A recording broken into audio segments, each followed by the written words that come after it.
I came here in 2007. I was invited to accept a job here at the university, and I did. And I've loved it ever since. I really like it here, and I had never been to Nebraska at all before that, so this is the middle of my 17th year, and I'm really enjoying it. I like the university, I like my students. The people here are really friendly, kind, and calm. And I love the land, the sandhills. I love knowing about the Oglala Aquifer. Um, and it's just beautiful. I really like it. Very peaceful.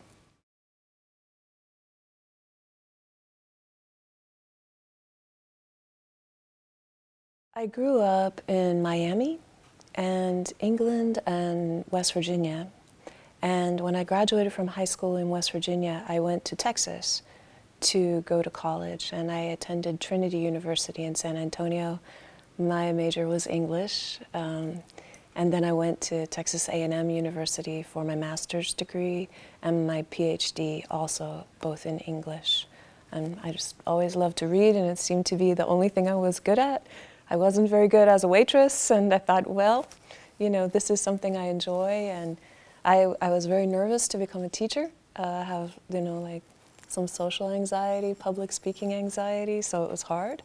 And I think it really grew me to get in front of room after room of people and share the thing that I really loved with them, which was reading and writing.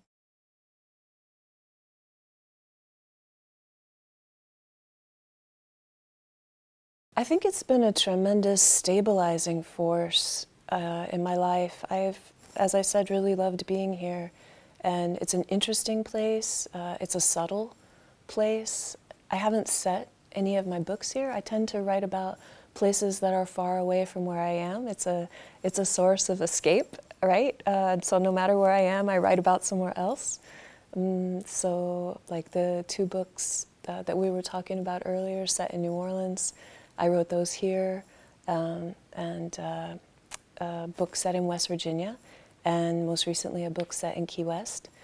But I think that Nebraska has been a really welcoming home and a source of wonderful friends, and I love being here. I love running in the little neighborhoods near where I live. I live downtown. When I first moved here, I moved to downtown Lincoln to be able to walk to work at the university on campus, and I've stayed in downtown Lincoln. So I love like running in the near south or on the trail by Salt Creek, or over in the North Bottoms. I really like the North Bottoms.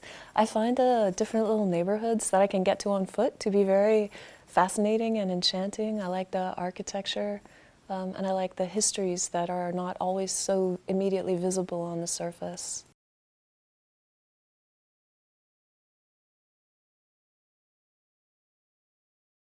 I started writing at an extremely early age. I learned to read very young when I was 3, and immediately started making little books out of the memo pads that my father would bring home from his work. I would make little picture books, and as soon as I could write, I would be writing the words. Mostly it was like little animals. I think I was heavily influenced by Beatrix Potter.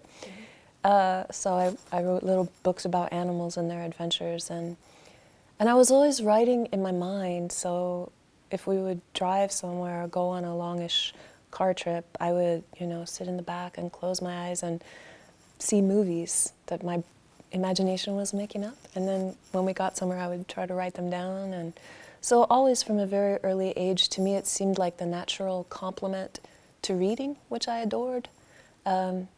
Yeah, but becoming a writer, I don't know that I've ever really felt, I don't know if I've ever felt like I'm not a writer, and I don't know if I thought, oh, I am a writer one day.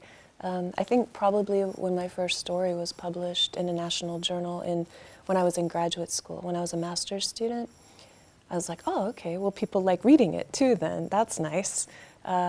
And when my first book was published, those are all sort of milestones. But I really just like writing. I like the verb, not so much the noun, you know.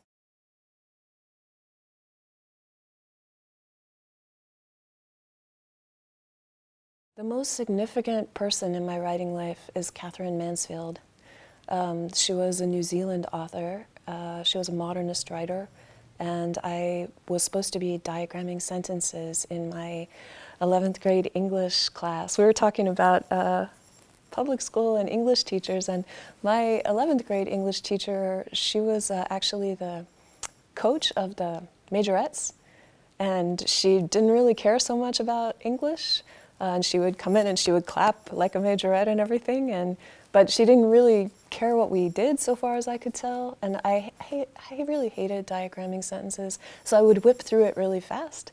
And then I opened the back of this dusty old anthology, and there was a story by Catherine Mansfield called A Cup of Tea.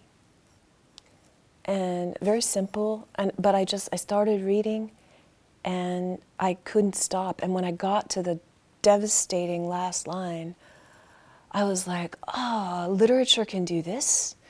Like, why are they making me read the Scarlet Letter? You know, like, literature can do this, like this precision, this imagery, the delicacy and the heart and the emotion. I was like, I want to do this, and like, I want to write short stories. I want to write things that, and so then lots of other writers have been very important. Sandra Cisneros and Jean Rhys, Marjorie Latimer, George Eliot. I really love George Eliot, and especially her huge novel Middlemarch, which tells the tale of a whole town. Yeah, so a lot of different writers. And, you know, I studied the modernists for my master's and doctorate, so I really loved like the poet Wallace Stevens and James Joyce, T.S. Eliot, not so much, but Faulkner, Ernest Hemingway, you know, Gertrude Stein, very much Virginia Woolf. So that whole, you know, literary movement of modernism that really broke with the past and investigated subjectivity, that was really, really important to me. D.H. Lawrence. Okay, all right, enough.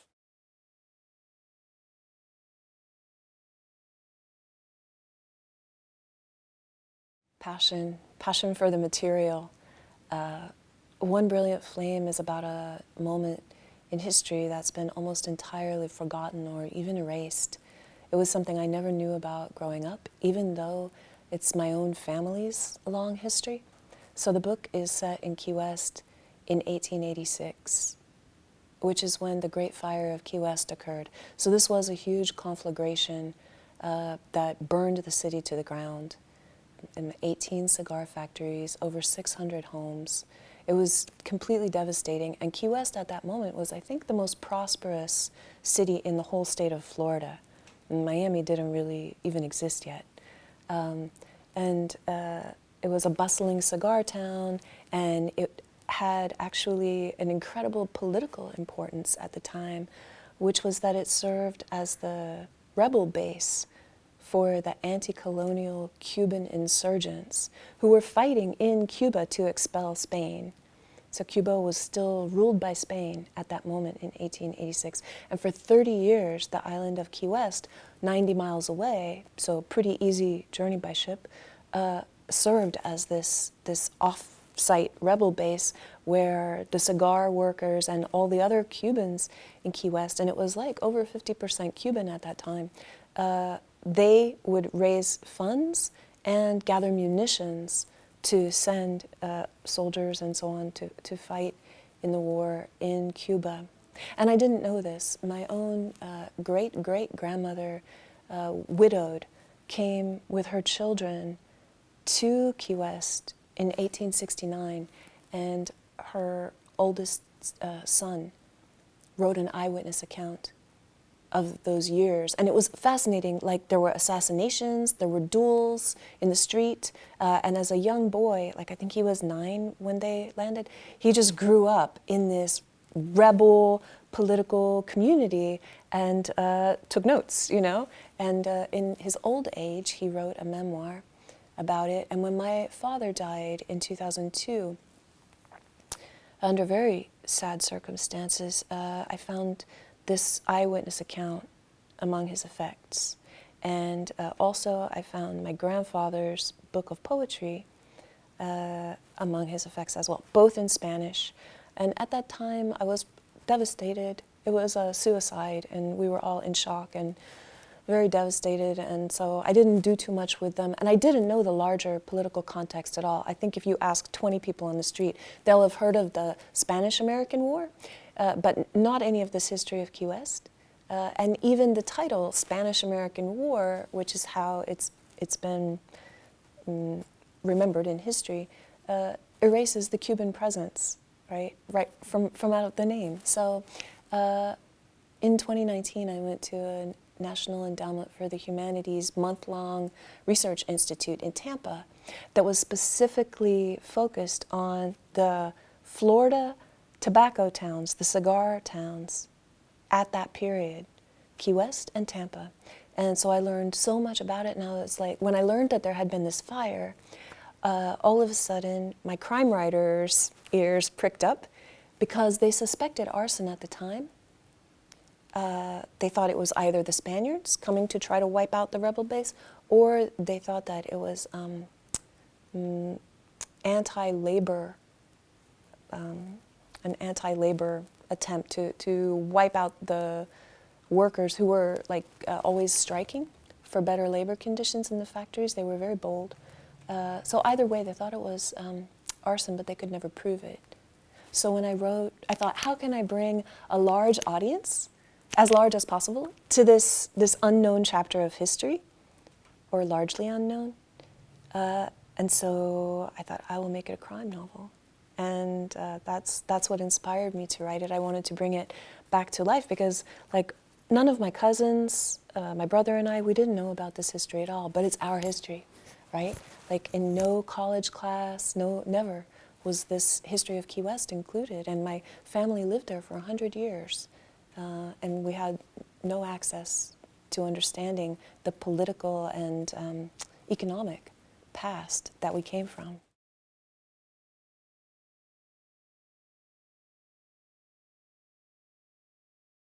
I drew heavily on the work of historians. So there are scholars of the period who had written about that, and particularly Gerald Poyo was valuable to me when I was learning about that era and planning to write the book. He did a beautiful study of the Cuban enclave in Key West, and so that was tremendously helpful and powerful. And then Ada Ferrer, who recently won the Pulitzer Prize for her incredible book, Cuba, An American History, had written books before that, 2 books, and one of those books was invaluable to me as I was doing research. So in the back of One Brilliant Flame, I think I thank 17 different historians, or at least historians of 17 books. I remember counting that at one point, there were 17. And because it's just a very deeply researched novel, I wanted to make sure to get the details right and to make it as vivid and believable as possible, so that it would stand as a reasonable way into this historical period. And then also, if people get interested in the period, it lets them know where they can learn more.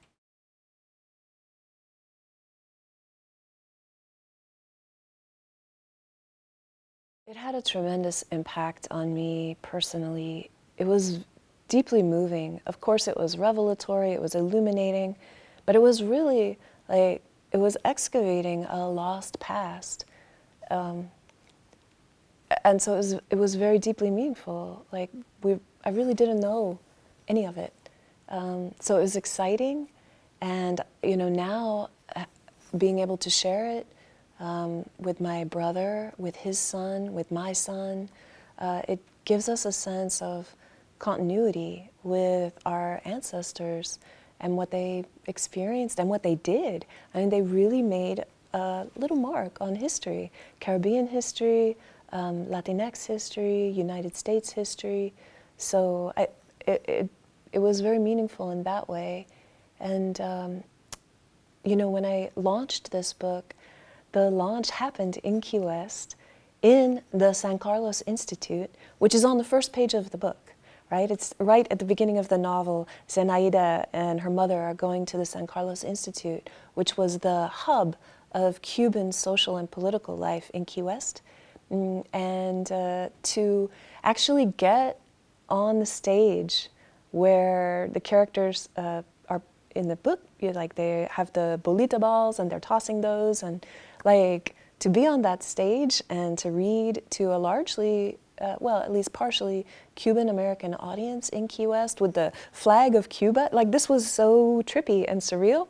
And then every morning while we were down there, I would go running and I would run to what had been my grandparents' house on Elizabeth Street in Key West, 311 Elizabeth Street, and I would go and I would slap the wall that I had painted with my father when I was a little girl, and like to have that sense of connection and to like bring their story into public visibility, super deeply meaningful.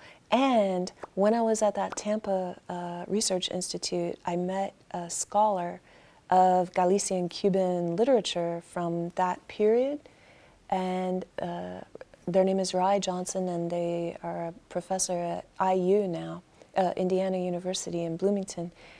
And they looked at that volume of poetry by my grandfather. It's called Lágrimas y Flores, Tears and Flowers. So it's about migration, but also romantic love for unattainable women, and also romantic love for nation, in his case, for Cuba. He was passionately committed to the Cuban cause of freedom from colonial Spain. Anyway, I forget where that sentence began, but Rai said, hey, these poems are actually really valuable from a literary standpoint. So for the last few years, we've been working on a translation. They are doing the translating, and then together we wrote the critical introduction that explains the historical context, and it's going to come out, I think, in 2024 from the University Press of Florida. But the cool thing about this is that for her 80th birthday, I was able to send the printed out manuscript to my aunt. So my grandfather's daughter, his oldest living child, and she has been reading it and is so moved. Like most of this she doesn't know, you know? And she didn't really have a sense of her father as anything else but papi, you know, her dad. And now like this world of politics and romance and passion that's from our family is opened up to her. So this is very deeply meaningful to me to be able to give this to my family as well as to the world.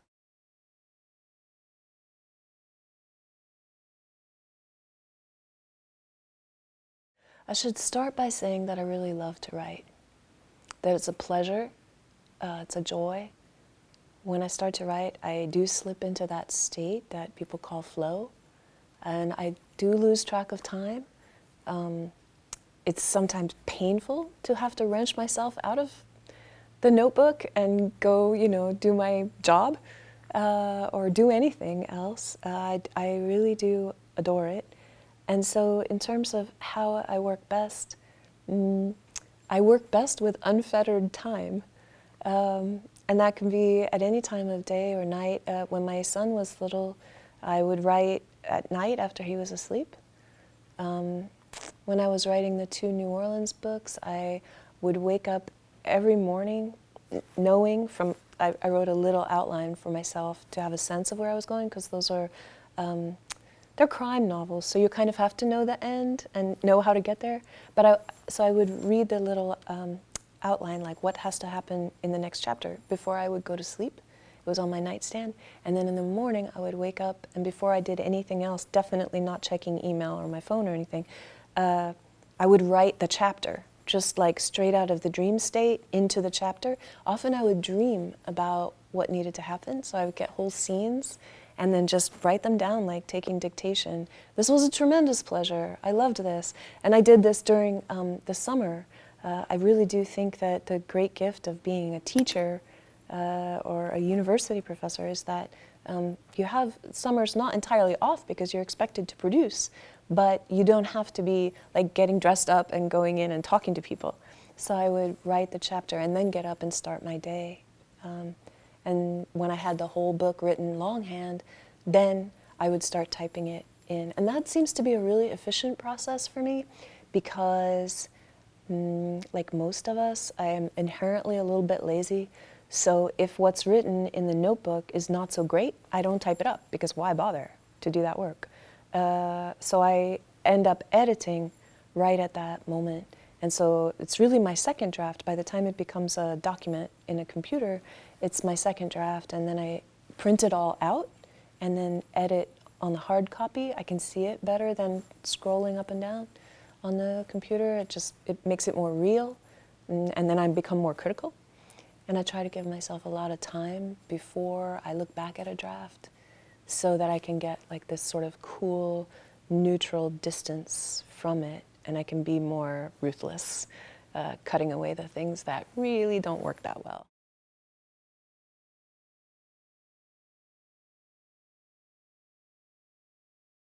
I think the answer really honestly is no. I don't write to a particular audience as such. I think I'm trying to write to an ideal reader, someone who will understand all my illusions, someone who can take leaps with me when I make associative leaps, someone who loves language, someone who is a little smarter than I am and a little better morally than I am, with a finer vision. I try to write up to a reader. Yeah, an audience, not a particular audience, just to people who love to read and who hunger for a good story that's delivering more than only entertainment. So entertainment, yes, I'm very pro-entertainment, pro-pleasure, pro-delicious mystery and satisfaction, but also someone who's searching for more than that, some kind of ethical vision or political illumination of some kind, or at least a kind of probing into questions that are deep and difficult, difficult, haunting questions. I want to be present for that kind of reader, I think, yeah.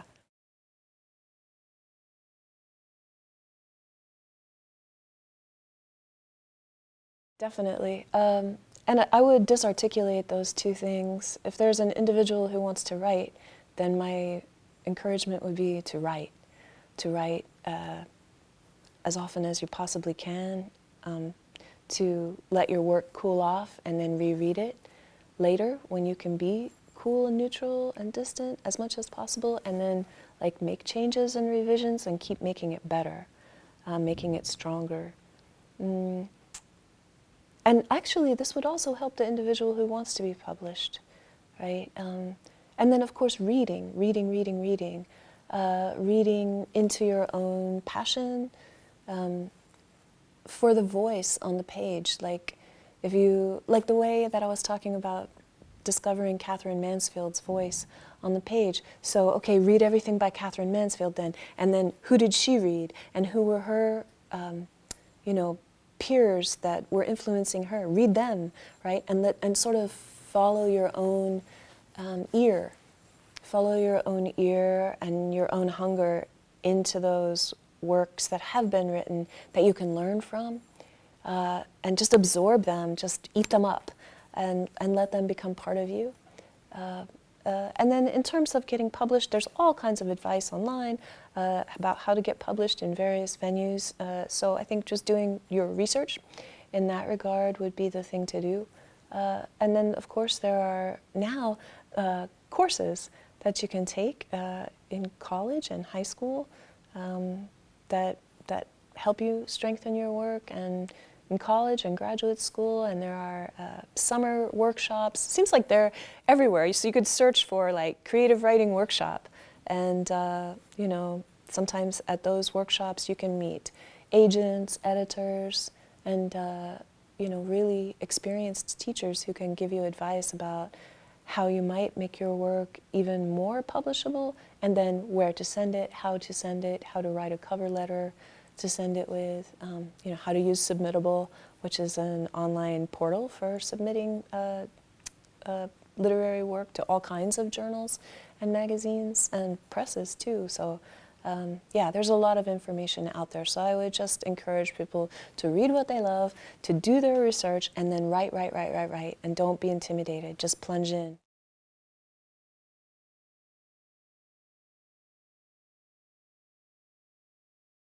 Keep learning and growing. I think with each of my books, I get better. So far, fingers crossed, but more ambitious. I tackle harder things. I never thought I was going to write a book of historical fiction ever. That was my very first One Brilliant Flame.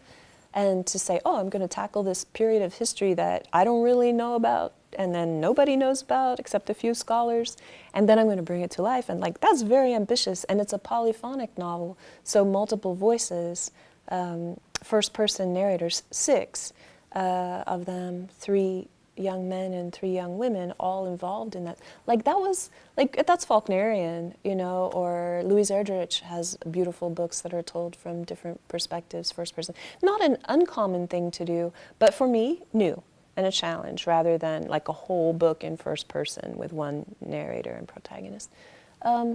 So, finding new challenges, technical challenges, challenges of content. Mostly I just want to keep writing. I love it, and I want to just keep doing it and see what happens. Yeah.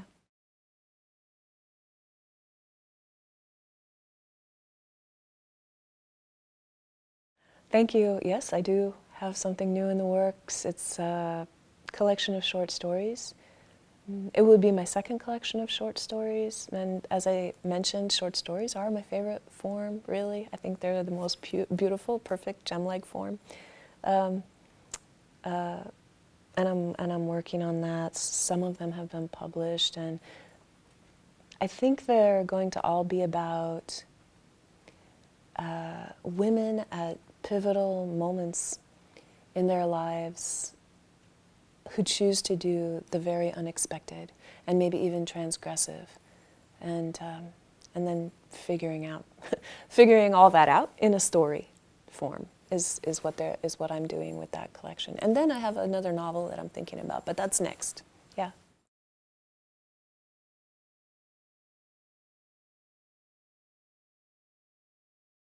Welcome to the John H. Ames reading series here in the Jane Pope Geske Heritage Room of Nebraska Authors at Bennett Martin Public Library. I'm Amber Stevenson, curator of our collection here. For those not familiar with the Heritage Room, our mission is to preserve and celebrate works by and about Nebraska authors.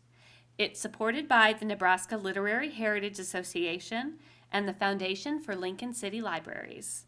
We're grateful for their help, which makes events like this possible.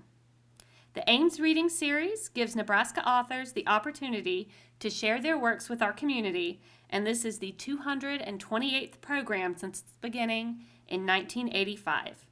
And today we are delighted to host Dr. Joy Castro.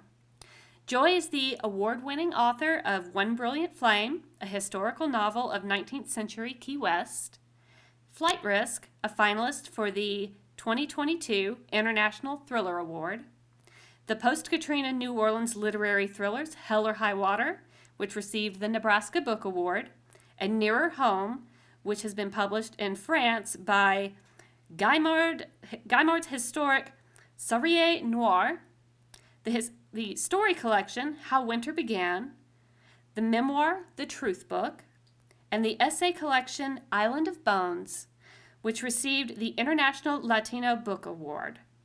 She is also editor of the craft anthology Family Trouble, Memoirists on the Hazards and Rewards of Revealing Family, and the founding series editor of Machete, a series in innovative literary nonfiction at the Ohio State University Press. Her work has appeared in venues including Plowshares, the Brooklyn Rail, Senses of Cinema, Salon, Gulf Coast, Brevity, Afro-Hispanic Review, the Seneca Review, the Los Angeles Review of Books, and the New York Times Magazine. A former writer-in-residence at Vanderbilt University, she is currently the Willa Cather Professor of English and Ethnic Studies, Latinx Studies, at the University of Nebraska-Lincoln, where she directs the Institute for Ethnic Studies. Please welcome author Joy Castro. It's a pleasure to read to you today from One Brilliant Flame, which is the novel set in 1886 in Key West, Florida, and it draws on a little-known historical incident, the Great Fire of Key West, which razed the city to the ground. It was a terrible catastrophe, reported in the New York Times the very next day, and it was devastating for that small community, which relied greatly on the cigar industry, the hand-rolling of tobacco imported from Cuba. And so this novel looks at the situation from the perspective of 6 different characters. Hello, come in and welcome. Of 6 different characters who were in Key West at that time. Arson was suspected when this great fire happened, and all 6 of these characters had motivation to want Key West to burn. So it's kind of a whodunit, and there are 3 young men and 3 young women, and I'll read short passages in the voices of the 3 young women. And the first one is Zenaida. Her name is Zenaida, and she is an Afro-Cuban daughter of a woman who escaped enslavement in Cuba and is running the town's best boarding house in Key West. And I should say that galera just means gallery, so it's the big space in a cigar factory where up to 500 workers would sit and roll cigars all day. I think galera, and then elector, this was a person who would be on a high platform reading the news, political current events news, also political theory, and then also novels to entertain and educate the cigar rollers while they worked.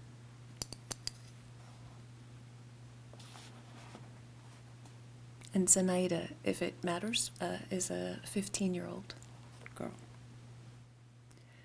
Outside the tall windows of the galera, I stood with my mother and other women who were free from work in the afternoon and who arrived at the factory to gather in clusters, our parasols jostling, and listen to the latest installment of the Russian novel the new lector had brought. Ostensibly, I too was there to listen, to better myself, as my mother said, to get an education. But, as always, I stood where I could watch Chaveta. Nimble, swift, and slim, her fingers flickered as she twisted the tobacco into a tube, wrapped it, and slicked it down with resin. Her hands on the knife trimmed the ends with a certainty I envied, the way my mother chopped an onion or the head from a hen, utterly free of hesitation, sure of purpose, as if doubt were unknown to her, as if she never wondered what to do. The new lector's voice described the vacillations of Anna Karenina, who seemed far more comprehensible to me, driven by desires, acting, then drawing back, anguished, judging herself, trying a different path, stumbling. She felt more real than the people I knew in my own life, who never seemed to question what they did, all so committed, so passionate, so sure, whether wresting Cuba from Spain's grasp, or marching in a strike, or making fistfuls of American dollars. They all seemed to know what and whom they wanted, while I watched and longed and wondered, unsure of what was right, unsure of what to do. And so I did nothing. I obeyed my mother, observed, listened, played it safe. Though Maceo had arrived on the steamer from Havana, he had not yet come to our boarding house, which was strange. Chaveta said he was staying a few nights with the Bozas first, and was said to be unwounded. He had come to rally troops, Chaveta said, to raise funds, to inform us of the progress in the field, and to wait for secret instructions from the Cubans in New York. He didn't yet know how those instructions would arrive, and he was seeking a way to smuggle them back to the guerrilla fighters, a way that could not be detected if the Spaniards captured him. Bent over her workbench, Chaveta blew a dark strand of hair from her face. Her cheeks were flushed with the heat of the galera.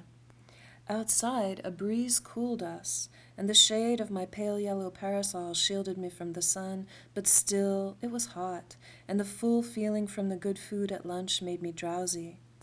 The handsome new lector read on, but my mind drifted from the story of Oblonsky and Levin and Anna and their lusts and woes, as Chaveta's hands twirled and spun the brown leaves into objects men would kiss to life and suck and burn, her head bowed over her work, a quick smile flashing on her face from time to time when some line from the lecture pleased her. Girl. A deep voice above and behind my shoulder. I turned. His eyes were dark and steady, and he wore a soldier's garb, mended, clean, a rebel fighter's clothes, the color of forests. He smelled of leather, soap, and horses. Hot flutters beat my belly. Maceo. Drink coffee with me. His voice stayed low, but still the other women glanced, cutting their eyes at each other.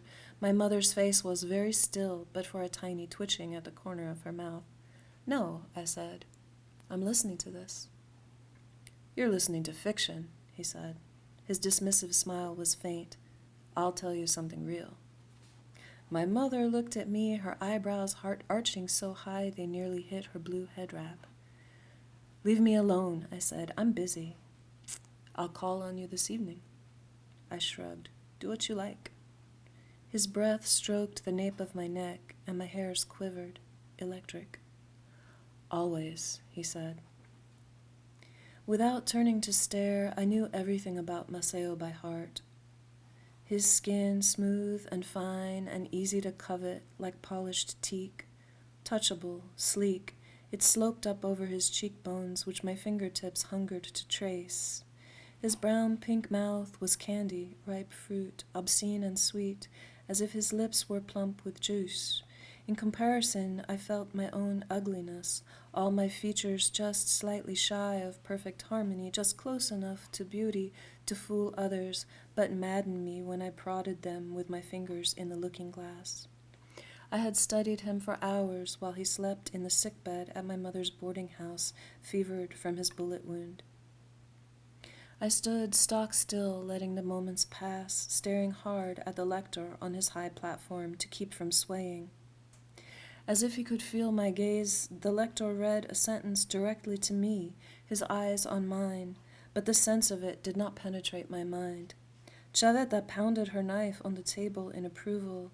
Others followed her lead, and a thunder of metal on wood filled the air, deeper and stronger than the applause of clapped hands. When it faded, I felt the cool emptiness behind me, where Maceo's body had been, and the air no longer bore his scent. I glanced back to confirm the truth. He was gone. My mother's elbow nudged my ribs. Mama, stop, I said. It's nothing. She laughed. So that is from the perspective of Zenaida. And her friend Chaveta, who is a cigar roller in the factory, is the person who will speak next in this chapter. And Chaveta is a bit of a rebel herself. She hunts. So there at that time there were key deer in Key West. So she hunts deer on the weekends to help provide food for her family. She rolls cigars. She wears men's trousers. She smokes cigars. So she's a little bit unusual in the town at that time. And I should say that the book, I love this. The publisher allowed me to put little symbols for each of the characters. So Chaveta's little symbol is a cigar with a little stream of smoke coming from it to help readers navigate, since there are six different speakers, narrators. Okay. A wooden rectangle with 5 rectangles inside. That was our house in El Barrio de Gato, out on the far corner of Virginia and Duval, exactly like 1,000 other workers' houses here. If it were a cigar box and I opened the lid, You'd see the little parlor at the front with the wood stove we almost never needed to use.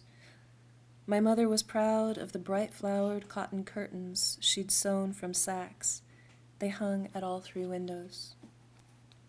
Then you'd see the bedroom for the 6 of us kids, our straw-stuffed pallets side by side on the floor, the walls papered with pages we picked from old newspapers, neatly glued, some yellowing, the recent ones still white, and you'd smell the warm, comfortable animal smell of us all nestled in our blankets. In the evenings, sometimes I used those newspapers to teach the little ones to read, sounding out the words by lamplight. Then my parents' bedroom, the only room with a door, so they could keep making more of us, Papi said. And then the kitchen with its cook stove, where a folding screen in the corner let us bathe with privacy, though no peace. One naked child after another ran through the house, wet and shrieking, as my mother grumbled after them with the towel. The long, thin rectangle of the hallway ran along the south wall and ended at the back door, which led outside, where 5 wooden steps took us down to the water pump and the privy we shared with our neighbors. Papi had added a front porch, a luxury, where we sat at night for the cool breezes. All the cigar workers had these little wooden box houses slapped up fast as business boomed, side by side, like tinder. Back when he drank less and was fun, my father used to call me my little hatwe. I'd climb up barefoot on the table and swing his chaveta like a sword. "Death to Spaniards!" I'd yell, leaping down. "Death to the lying dogs!"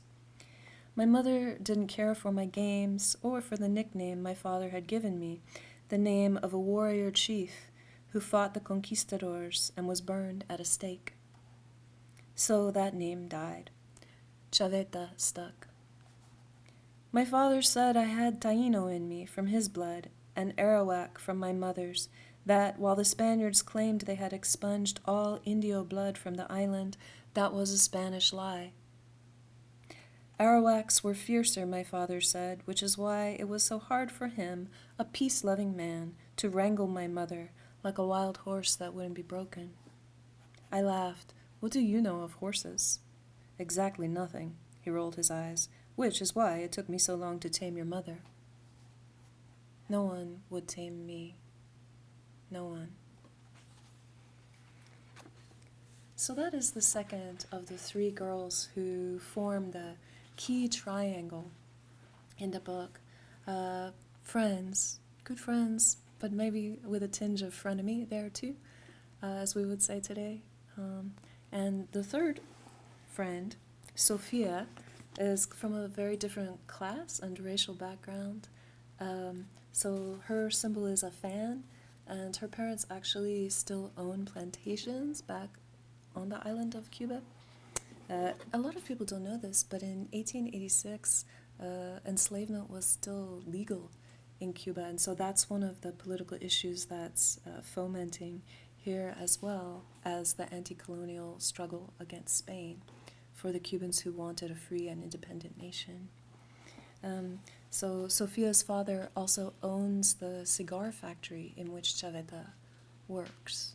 This was a very interesting dynamic among the 3 girls and among the 3 young men who also get chapters of their own, but I won't read those today. But Maceo has his chapters, which I really love. And then Feliciano, the lector, who's named after my own grandfather, who was a lector in Key West. He has his chapters. And then Libano, who is a cafetero. A cafetero was the coffee server, like a barista, I guess, a little bit, but a mobile barista, because he would wear like a coffee urn around his neck and shoulders and go up and down the aisles of the galera in the cigar factories, quietly giving each person their coffee order, and a good cafetero would know all 100 or 500 coffee orders by heart. So it was kind of the caffeine fuel or the caffeine break that fueled the workers while they were rolling cigars and listening to the lector. So, yeah. And Sophia whom I'll read to you in a moment. She's a very unreliable narrator, let's say.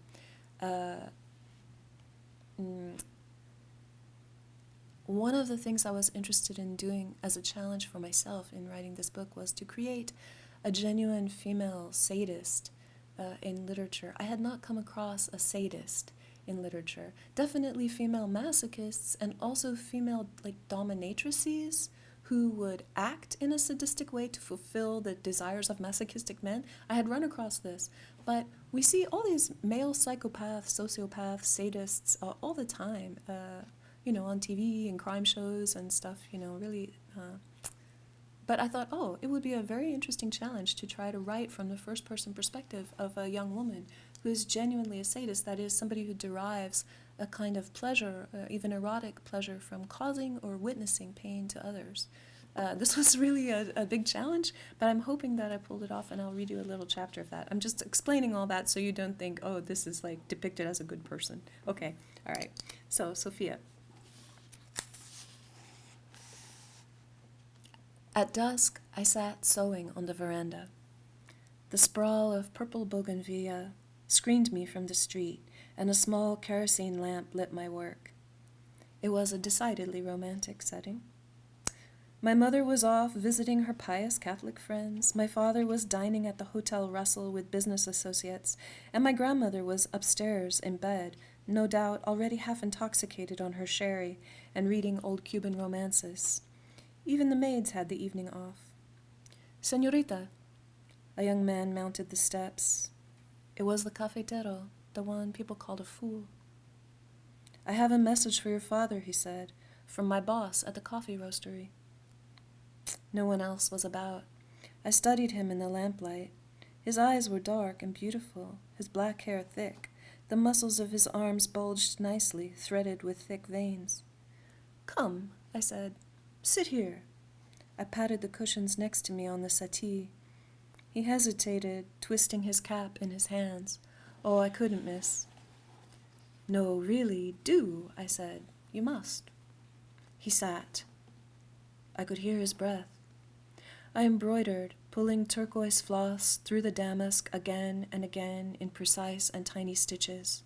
There was no sound but his breathing and the sliding of the thread. He stared at the fabric, hooped taut, and at my hands, which did have a peculiarly beautiful waxen glow in the lamplight, very pale and very smooth. We both sat there watching my hands' serene and delicate movements, and I wondered if he could even think such words as spellbinding or mesmerizing or exquisite, if he even possessed such a vocabulary.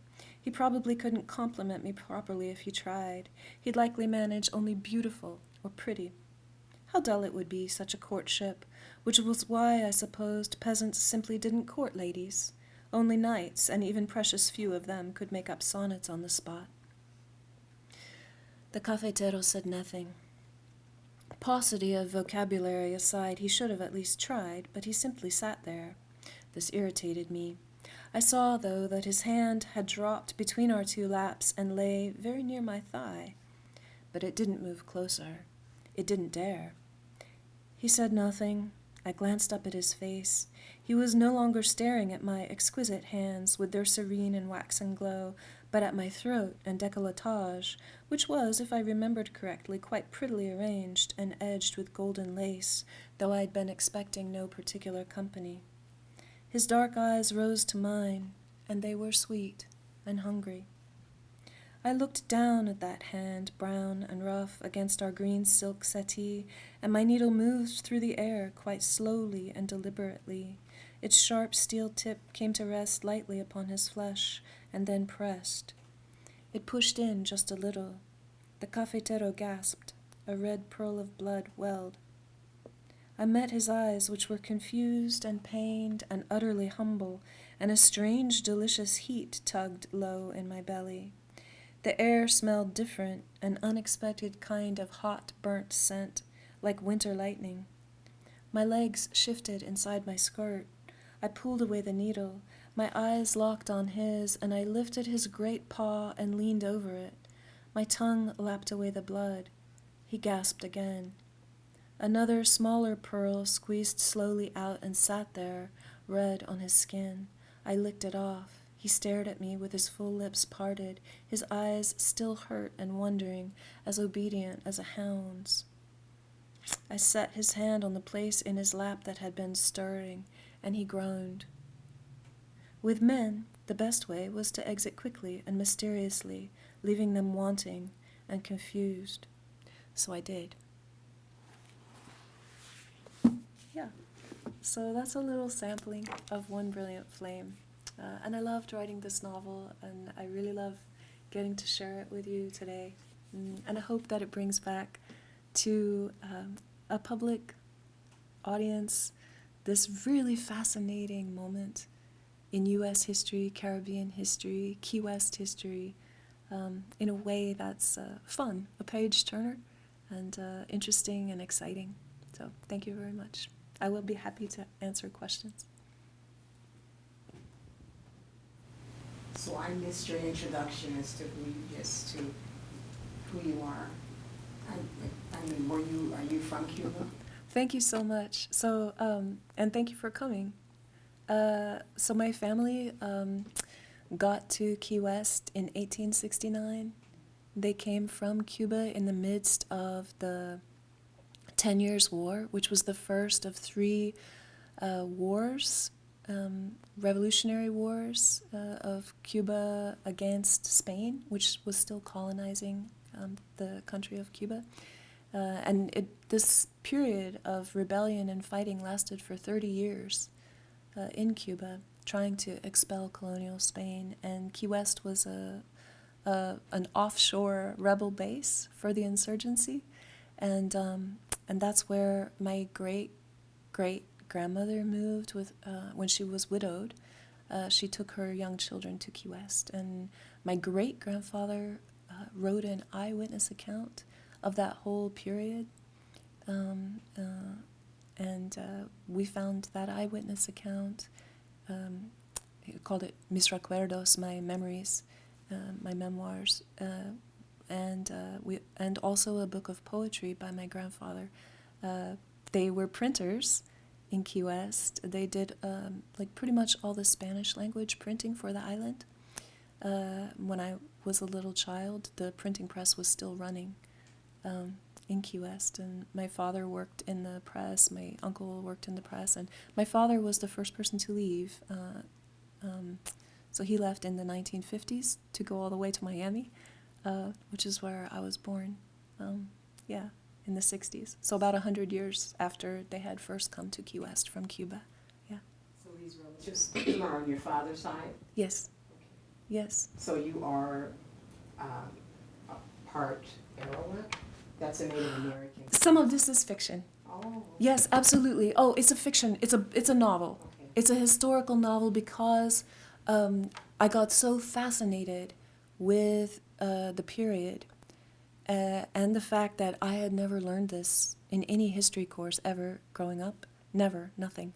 I didn't know any of it. And I mentioned in the earlier interview that we found those papers, those two little slim books among my father's effects when he passed away from suicide back in 2002. And I really didn't have a context for any of it.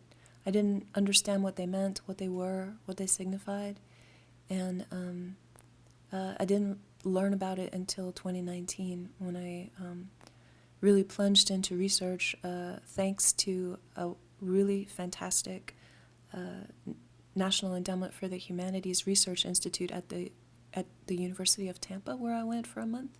And this was the whole focus, was tobacco towns in Florida at the end of the 19th century. And Jose Marti, the Cuban rebel poet, essayist, freedom fighter, he's like a person of that period whose work is still taught today.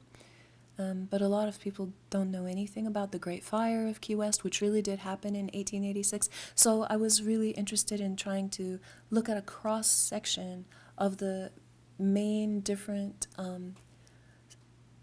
cultural groups, social groups, economic groups that were populating Key West in that moment, and thinking about how each of them would have differently viewed the events that built up to the Great Fire. So the story starts on Valentine's Day, 1886, and the Great Fire happens at the end of March. So it's those weeks building up to the fire, which I think I mentioned this, that people did suspect arson. Arson was investigated really thoroughly at the time, but they couldn't find proof.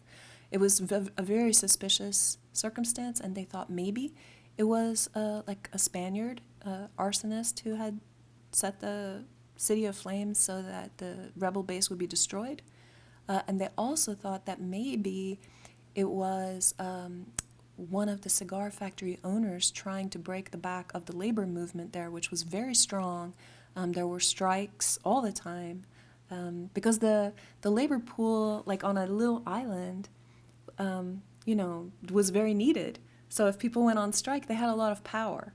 And so Tampa, on the mainland of Florida, the white law enforcement structure in Tampa had already promised the cigar factory owners that if they moved their operations to Tampa, that they would break the strikes by any means necessary, right? But the law enforcement in Key West just didn't have that kind of power over the Cubans because the Cubans were about 50% of the population in Key West.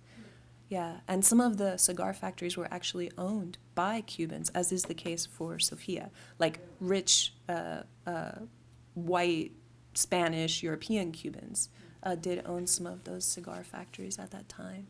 So it's really interesting what we know from the historians who have written about that era and done the archival research is that people were strongly joined together across social, economic, and even racial lines for the cause of Cuban freedom from Spain.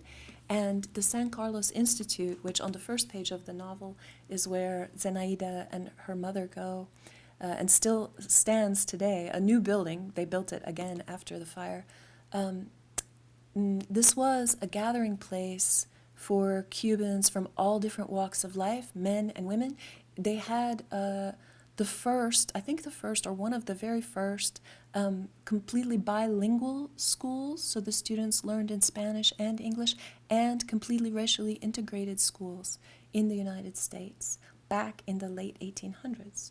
And so it was a very fascinating moment and almost a kind of utopian moment in Key West at that time.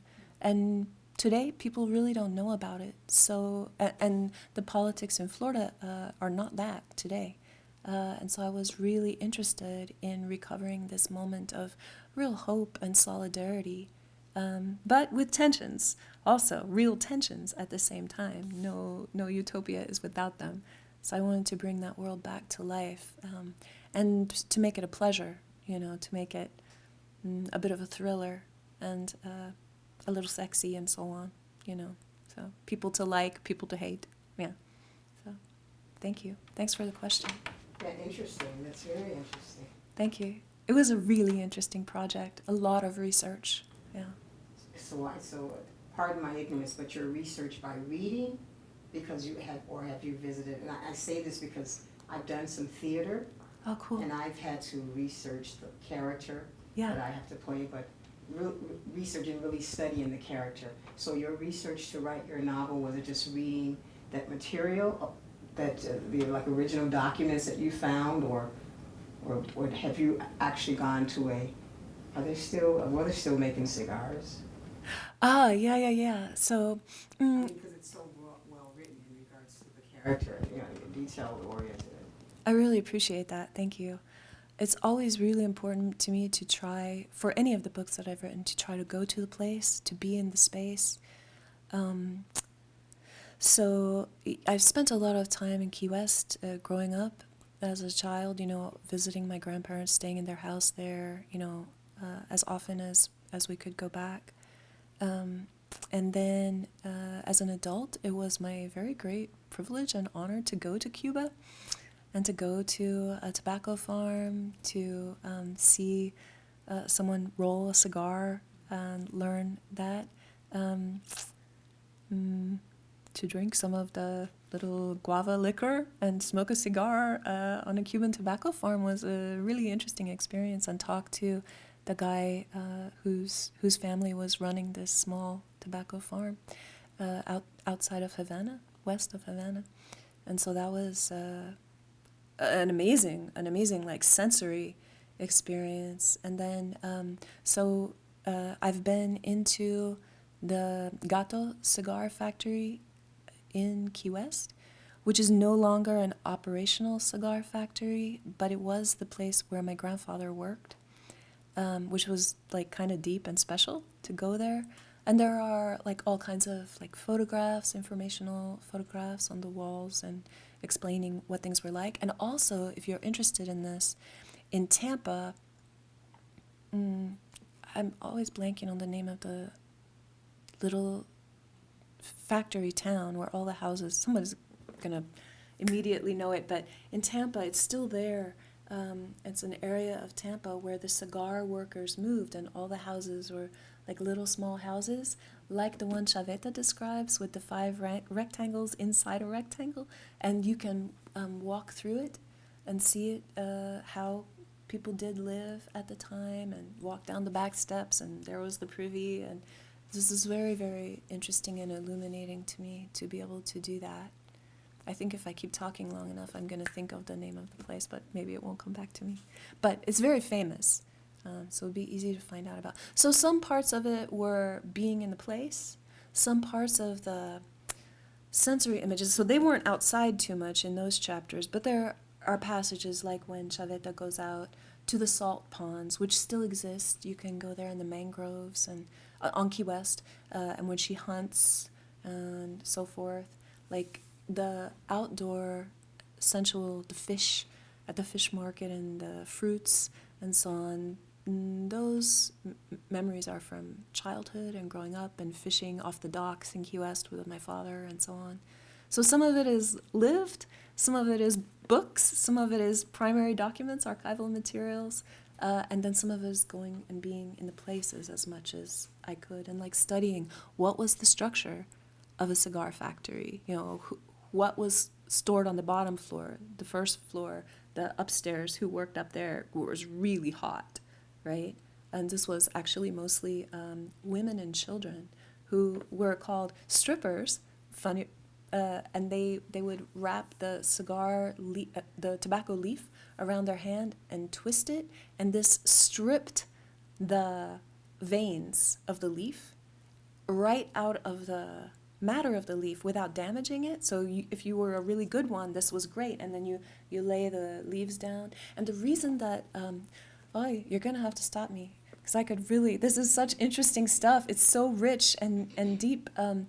The reason that Key West was such a base for the cigar industry is because it's very humid there. It's very warm and very humid. So even though during the era, people did have some cigar factories up in New York, once the tobacco got shipped up there and it got cold and dry, the leaves would get so brittle that they then were not supple enough to roll well into a cigar. So Key West was the place. They would import the Cuban tobacco, Key West, and then Tampa. But first was Key West. So very interesting history of this city. A small city, most people know it today only as a resort town. And the traces of Cuban heritage and politics are very difficult to find in Key West. There's not much trace at all now. So you're saying that area went through a fire? Yes, in 1886, a terrible fire that burned down 18 of the cigar factories, 600 private homes, like these little homes that Chaveta was describing, and other homes too. It burned the town hall, it burned churches, other centers, and so a lot of people evacuated at that moment. Some went back to Cuba, some went to Tampa. But some very plucky Key Westers were like, nope, we're going to rebuild, and they did rebuild. And the opening, actually, of the book is set in 1898, so a dozen years later, in the San Carlos Institute, when the news of the Treaty of Paris comes to Key West, and this was the treaty that ended the Spanish-American War, as it's called, which was the war of expelling Spain from Cuba. Yeah. So there are a couple of chapters set in 1898 that bookend the story that takes place in 1886. Yeah, yeah. Because sometimes within those years, I believe America experienced the first hurricane. Was it between 1886? I want to say between 56 and 86, if I'm right. But This is a really good question. I don't know when, like, the first hurricane made landfall in the United States. I actually don't know that. because they're so close to Miami. I was just curious. Yeah. There was a really famous hurricane that happened in like 1868, 69, and there was big flood in Key West. And the Spaniards back in Cuba were really hoping that it had wiped Key West off the map. But it didn't. It didn't. They recovered from that. Yeah. And that one is mentioned in the book, but I don't want to give a date because I'm not great at remembering exact dates. But yes, it's in there. Yes. Thank you. Are there any other questions?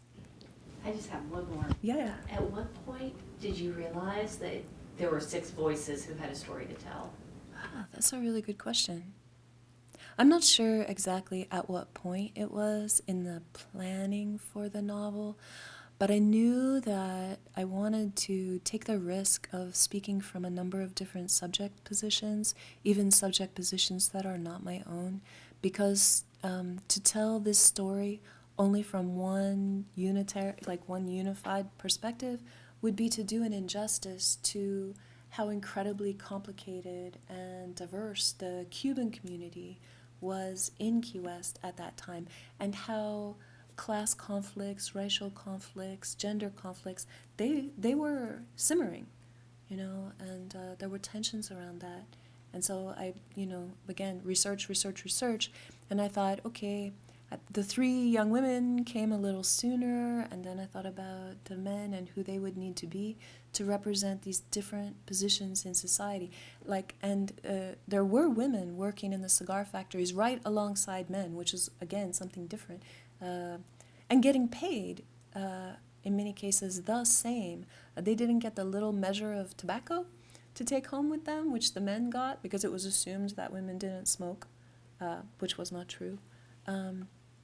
But women working, so I knew that there needed to be a woman working in the cigar factory to be like a laborer, and she's like, she's like pro-strike, she's very gutsy, she wants to go to Cuba and be a mambisa, and the mambisas were guerrilla fighters who were women, who fought alongside the men, with guns and riding horses and with machetes and so on, and so she wants, that's Chaveta's, she's a feisty little figure. So I wanted there to be someone like her, and I wanted there to be, a wealthy, quite spoiled woman, as Sophia is, young woman.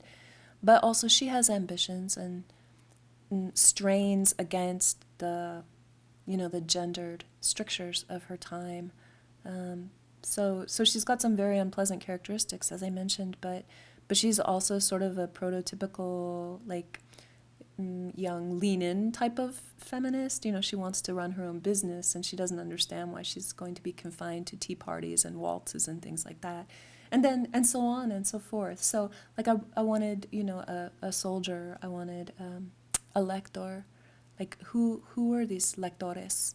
What was their background? How did they end up doing this strange work of reading and giving basically a university level education to the cigar rollers, manual workers, who were sometimes literate and sometimes not, but auditorily they got this phenomenal education. And I will say that the political theory that was being read by lectores at the time was cutting-edge political theory from all over the world. So they were reading Marx and Engels, and they were reading Proudhon, and they were reading Mikhail Bakunin, the anarchist. They were reading this stuff to the cigar workers. So it was you can understand why there would be a lot of political foment at the time, yes. And then the cafetero, and I named him after my father, the one who died by suicide. I wanted to, this is kind of one of the gifts of being a fiction writer is you can bring people back to life and give them a happy ending. Thank you.